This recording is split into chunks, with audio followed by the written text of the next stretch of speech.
Hello and welcome to Concepts Made Easy. I am Dr. Akriti Chuk and I welcome you to our new series on managerial economics. In this series, we'll be covering topics such as the basics of managerial economics, its concept and importance. We'll be covering demand analysis, utility analysis, indifference curve, elasticity, and forecasting. We'll be also looking at the market structures, its classification, and price determination. In addition to these concepts, we'll be covering some basic concepts of macroeconomics as well, including national income and inflation. In addition to these topics, we'll be covering some important topics which are crucial for UGC NET exam. So let's move on to the first lesson, which talks about some basic concepts of economics and managerial economics as well.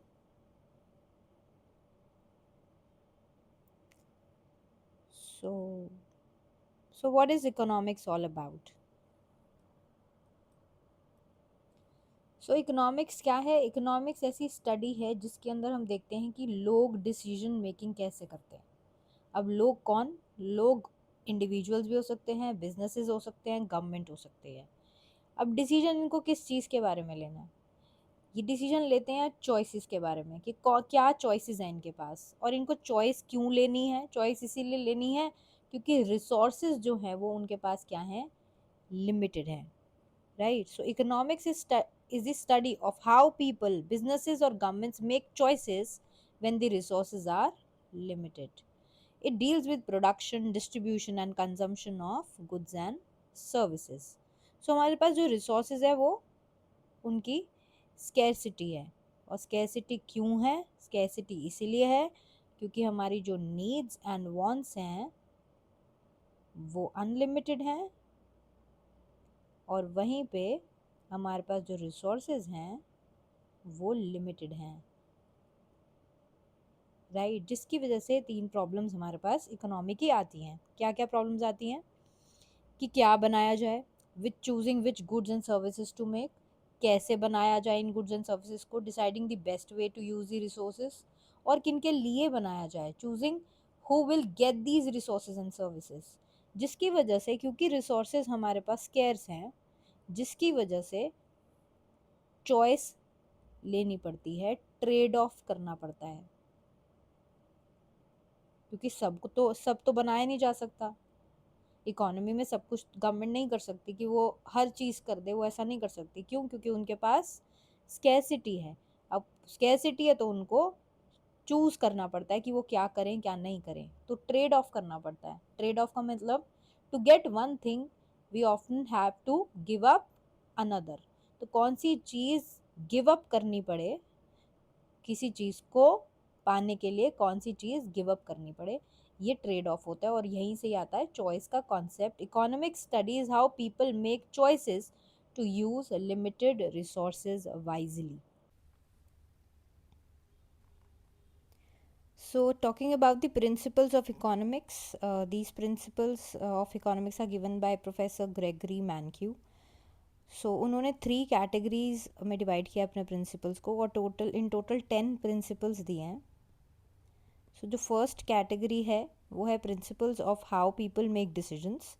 Second में he talks about the principles of how people interact. In the third category he talks about the principles of how the economy works as a whole. So एक एक करके इसको समझ लेते हैं principles को। सो जो फर्स्ट कैटेगरी ऑफ प्रिंसिपल्स हैं, principles of how people make decisions, उसमें फर्स्ट प्रिंसिपल है पीपल फेस ट्रेड ऑफ। सो अभी हमने यही समझा था कि कोई रिसोर्सेज हैं हमारे पास स्केर्स, जिसकी वजह से चॉइस मेक करनी पड़ती है कि क्या चूज़ करें और क्या गिव अप करें उसके बदले। So we can not have everything. Choosing one thing often means giving something else. So जो इकोनॉमिस्ट फेस करते हैं एक ट्रेड ऑफ बहुत इंपॉर्टेंट, वो फेस करते हैं एफिशिएंसी एंड इक्वालिटी के बीच में। Suppose government wants to reduce poverty and give money to the poor, जिसकी वजह से वो क्या करेंगे? रिच को टैक्स करेंगे। अब इससे इक्वालिटी तो इम्प्रूव हो जाएगी, इक्वालिटी तो इम्प्रूव हो जाएगी, लेकिन एट व्हाट कॉस्ट? इसका मतलब ये भी है कि इक्वालिटी इम्प्रूव करने के लिए एफिशिएंसी को कम करना पड़ेगा। क्यों? क्योंकि हायर टैक्सेस अगर आप रिच को टैक्स करोगे तो वो रिच को डिस्करेज करेगा फ्रॉम वर्किंग और investing more. So to try making things fairer can sometimes reduce how well the economy works. That means equality को improve करने के लिए, कुछ पाने के लिए क्या करना पड़ा? Efficiency को कम करना पड़ा, right? This is the major trade off in economics which economists face. Moving on to the next principle, the cost of something is what you give up to get it. ये जो cost है जिसकी बात हो रही है, ये बहुत इंपॉर्टेंट कॉस्ट है हमारे इकोनॉमिक्स में, जिसको कहते हैं हम अपॉर्चुनिटी कॉस्ट। एग्जाम्पल, एक स्टूडेंट है, वो करना चाह रहा है वन ईयर MBA कोर्स, जिसकी वजह से उसको फ़ी पे करनी पड़ेगी। वन ईयर का MBA कोर्स करना चाह रहा है जिसकी फ़ीस लगेगी, right? But he also gives up a salary of 1 year he could have earned by working. एक तो फीस भी देनी पड़ी, साथ ही साथ 1 साल का जो MBA कोर्स किया वो ना करके अगर वो कहीं जॉब करता तो उसको सैलरी मिलती। तो अल्टीमेटली जो उसकी अपॉर्चुनिटी कॉस्ट हुई वो क्या हुई? जो कोर्स की फ़ीस वो पे कर रहा है प्लस जो उसको सैलरी मिल सकती थी।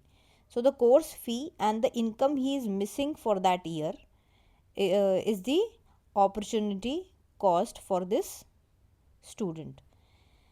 So the total cost is not just the fee but also the income he gives up.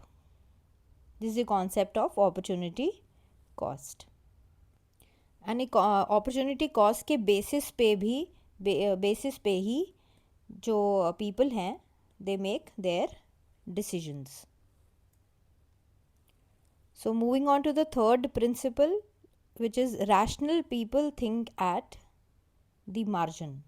So margin मतलब जैसे अगर एक प्रोड्यूसर है और एक बिजनेसमैन है, उसको हायर करना है एक वर्कर को, तो जब वो एक वर्कर को हायर करेगा तो वो क्या कंसिडर करेगा? वो ये कंसिडर करेगा कि उससे उसको क्या बेनिफिट मिल रहा है in terms of output he will be generating. Worker, एक एडिशनल वर्कर को हायर करने के लिए, वन एडिशनल वर्कर को हायर करने के लिए वो देखेगा कि वो आउटपुट कितना जनरेट कर रहा है और उसको कॉस्ट कितनी देनी पड़ रही है, दैट मीन्स उसको कितनी सैलरी देनी है। वो सिर्फ और सिर्फ उस वर्कर के पॉइंट ऑफ व्यू से ही सोचेगा, ना कि वो टोटल में बात करेगा कि टोटल उसको बेनिफिट कितना हो रहा है, टोटल प्रोडक्शन कितनी हो रही है, या टोटल टर्म्स में कॉस्ट कितनी लग रही है। वो टोटल पे बात नहीं कर रहा, वो सिर्फ मार्जिन पे वन एडिशनल पर्सन की बात हो रही है कि जो वन एडिशनल पर्सन से, जिसको हायर करने से कितना उसका बेनिफिट मिल रहा है और कितनी कॉस्ट उसको देनी पड़ रही है, सिर्फ वो ही कंसिडर किया जाता है जब वो उस वर्कर को हायर करेगा कि वो जो वर्कर है वो कितना आउटपुट जनरेट कर रहा है, should be greater than the cost जो वो वेज मांग रहा है। अगर ये सिनेरियो है तो वो उसको वर्कर को हायर करेगा। People make decisions by comparing small benefits with small cost or marginal benefits with marginal costs. A producer decides to hire one more worker only if the extra benefit is more than the extra cost. He compares the additional cost and the benefit, not the total. Moving on to the fourth principle under principles of how people make decisions. तो लोग जो हैं वो respond करते हैं incentives पे। तो people change their behaviour when they have reasons, rewards और पनिशमेंट्स। एग्जाम्पल, अगर गवर्नमेंट हायर टैक्स लगा दे सिगरेट्स पे तो लोग स्मोक करना कम कर देंगे। क्यों? क्योंकि वो नेगेटिव इंसेंटिव है, राइट? अगर लोग यहीं पे एक पॉजिटिव इंसेंटिव दें, तो पॉजिटिव दें कि टैक्स बेनिफिट दें फॉर सेविंग मनी। अगर लोग सेव करेंगे तो गवर्नमेंट कहती है कि हम आपको टैक्स बेनिफिट्स देंगे, तो लोग क्या करेंगे? ज़्यादा सेव करना शुरू कर देंगे। तो this is the positive incentive by the government, और उस हिसाब से लोगों का बिहेवियर चेंज हो रहा है, राइट? तो रिवॉर्ड्स एंड पनिशमेंट पे भी लोग काम करते हैं। सो जो नेक्स्ट कैटेगरी ऑफ प्रिंसिपल्स हैं, principles of how people interact, उसमें फर्स्ट है trade can make everyone better of. So trade से सबको बेनिफिट होता है.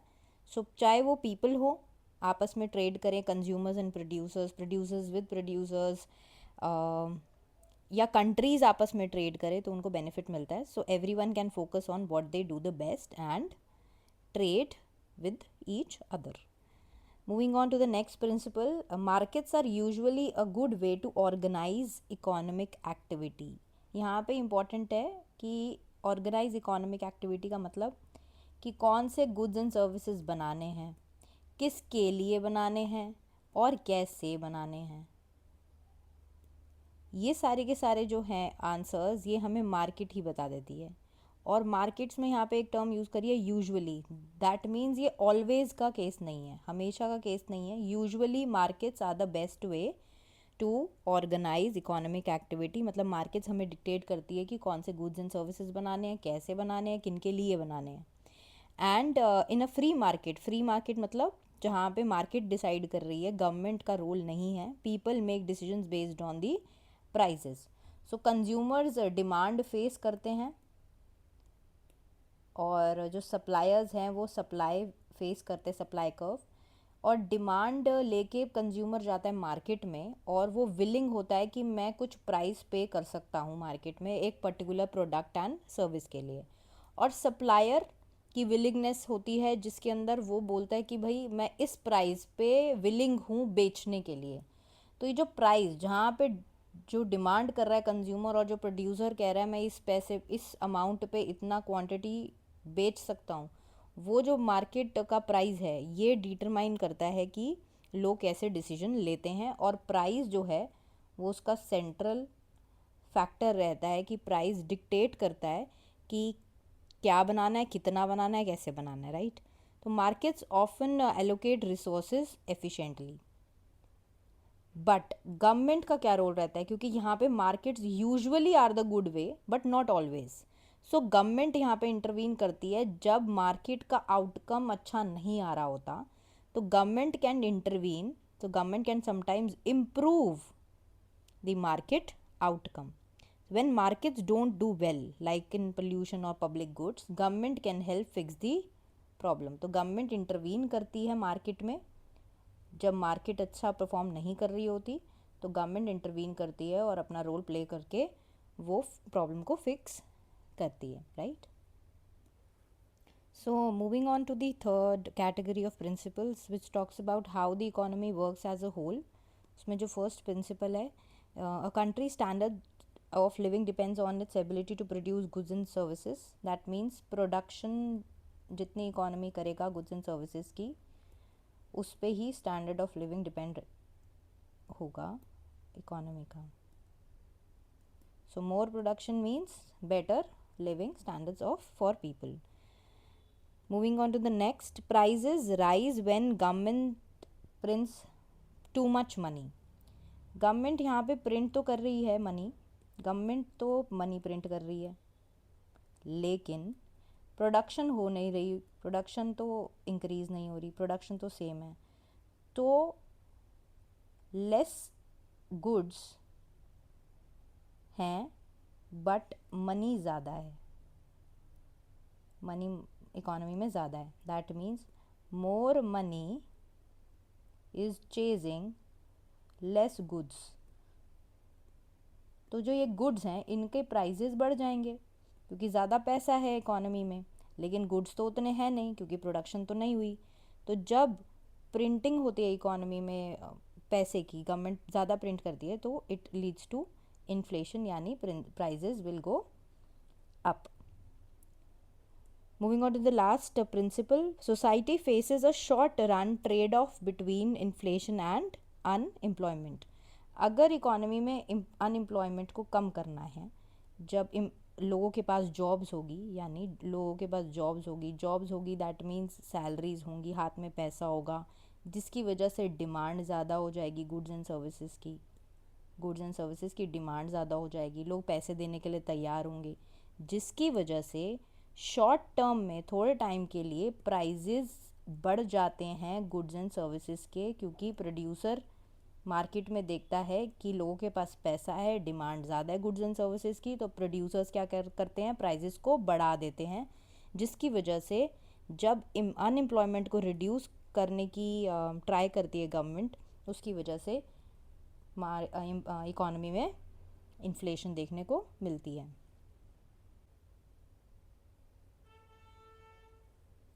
Moving on to the important difference between the positive and normative economics. Positive economics बात करती है facts and reality पे.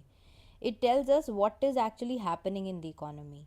कि क्या हो रहा है एक्चुअली में, ये इसको टेस्ट किया जा सकता है, प्रूव किया जा सकता है कि वो ट्रू है या फॉल्स है। एग्जाम्पल, इंडिया का इन्फ्लेशन रेट 5% है, तो आप इस एक फैक्ट है ये। Raises in tax reduces consumer spending. So ये भी एक ये पॉजिटिव इकोनॉमिक्स के कॉन्सेप्ट्स हैं जहाँ पे फैक्ट्स और रियलिटी की बात होती है। नॉर्मेटिव में यहाँ पे ओपिनियंस एंड वैल्यू जजमेंट्स हैं कि क्या होना चाहिए। It can not be proven right and wrong, it depends on personal views. So अगर एग्जाम्पल इसका कंसिडर करें तो government should increase the minimum wage, it is an opinion, एक वैल्यू जजमेंट है कि क्या होना चाहिए। The rich ought to pay more taxes, it is an opinion, not a fact or reality. So positive and normative economics. So positive बात करती है facts and reality पे, normative बात करती है opinions and judgment पे। So economics के अंदर हमारे पास there are two branches, एक है माइक्रो इकोनॉमिक्स और दूसरी ब्रांच है macro economics. Micro economics focus कर रही है इंडिविजुअल यूनिट्स पे, फर्म्स पे, हाउस होल्ड पे। अगर हम पूरी इकोनॉमी की बात करें, नेशनल और ग्लोबल लेवल की बात करें, तो उसको हम मैक्रो इकोनॉमिक्स कहते हैं। जहाँ पे माइक्रो इकोनॉमिक्स में फोकस रहता है फर्म्स के ऊपर, तो वहाँ पे बात होगी डिमांड, सप्लाई, क्या प्राइजेस होने चाहिए गुड्स एंड सर्विसेज के, कितना प्रोडक्शन होनी चाहिए, क्या कॉस्ट कॉन्सेप्ट्स होंगे। वहीं पे मैक्रो इकोनॉमिक्स लार्जर स्केल पे बात करती है, इकोनॉमी के जीडीपी पे, इन्फ्लेशन पे, कंट्री की ओवरऑल हेल्थ पे बात करती है, उसकी ग्रोथ पे बात करती है, अनएम्प्लॉयमेंट कितनी है, कैसी है, उसकी फिजिकल मॉनेटरी पॉलिसीज़ के बारे में बात होती है मैक्रो इकोनॉमिक्स में। यहाँ पे जो डिसीजन मेकर्स होते हैं माइक्रो इकोनॉमिक्स में, वो कंज्यूमर्स एंड फर्म्स होते हैं। मैक्रो इकोनॉमिक्स में जो डिसीजन मेकिंग होती है वो गवर्नमेंट लेवल पे होती है, सेंट्रल बैंक्स करते हैं, ग्लोबल बॉडीज़ डिसीजन मेक करती है। मैक्रो इकोनॉमिक्स का सिंपल एग्जांपल है how a firm sets it's product price. Macro economics ऐसे क्वेश्चंस को डील करती है, how a country controls inflation. So this was about macro economics versus macro economics. इस course में हमने फोकस ज़्यादा तो माइक्रो इकोनॉमिक्स पे करना है, बट बेसिक कॉन्सेप्ट्स हमने मैक्रो के भी इस कोर्स में पढ़ने हैं जो इम्पोर्टेंट है यूजीसी नेट के लिए। Moving on to the managerial economics. Managerial economics क्या है? मैनेजरियल इकोनॉमिक्स, तो अगर इकोनॉमिक्स के कॉन्सेप्ट्स को अगर एक मैनेजर डिसीजन मेकिंग में यूज़ करता है, किसकी डिसीजन मेकिंग में? अपने फर्म से रिलेटेड जो डिसीजन लेने हैं उसको, अगर उससे रिलेटेड डिसीजंस, बिजनेस डिसीजंस में उनको यूज़ करता है इकोनॉमिक कॉन्सेप्ट्स को, तो उसको बोलते हैं managerial economics. So managerial economics is the use of economic ideas to make business decisions. It helps managers to decide on things like how much to produce, what price to charge, where to invest, how to use resources wisely. So it connects economics with the real business problems to improve decision making. So managerial economics क्या है? Economics को firm की decision making में apply करना, right? If you talk about the importance of managerial economics, तो decision making में help करता है। It helps managers to make informed and rational decisions by analysing economic variables. Optimal resource allocation, so it ensures efficient use of scarce resource to maximize the profit. It talks about demand forecasting, it assists in understanding and predicting consumer demand. It talks about the cost analysis, it helps in understanding the cost concepts and controlling cost and improving operational efficiencies. ये prices को guide firms को guide करता है कि कौन से price को set करना चाहिए बेस्ड ऑन मार्केट कंडीशंस।